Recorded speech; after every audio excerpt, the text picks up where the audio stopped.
Hey guys, so I'm going to show you how to make a game pass for free. And yes, so click in create. So it's going to be free, totally free for please donate or anything like game pass. So now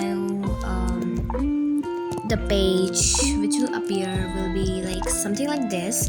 Like then click the experiences you have made, like any of them. I have only one, so I have to click only one. So I have to, yeah, and then this type of screen will appear in front of you, like something like this. Yeah, then just click the dashboard. You can see like there are three lines right up there. You just have to click that, and yeah, this is the screen which will appear.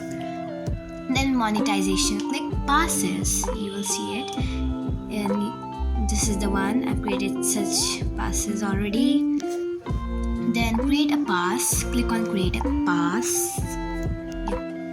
And if you want to change the pic, you can, but now you have to add anything, like you can add any name, like this is example, but it's your choice for name.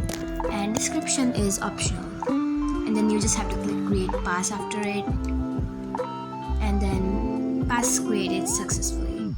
But then you can see that the pass I made is off sale, so you just have to click the pass again you have made, and again you have to click the dashboard, the three lines visible. You just have to click that, and this time it will see like basic settings and sales, so you have to click sales. Then just click item for sale and put the amount you're putting, like for example 20, like no, like yeah, 20. I'm putting 20 Robux, and then just click save changes. Then something pass updated successfully will come, and there you go, the pass is created. Now you can go check out in the please donate if you want. Yeah, I'm sorry for the lag happening in the game.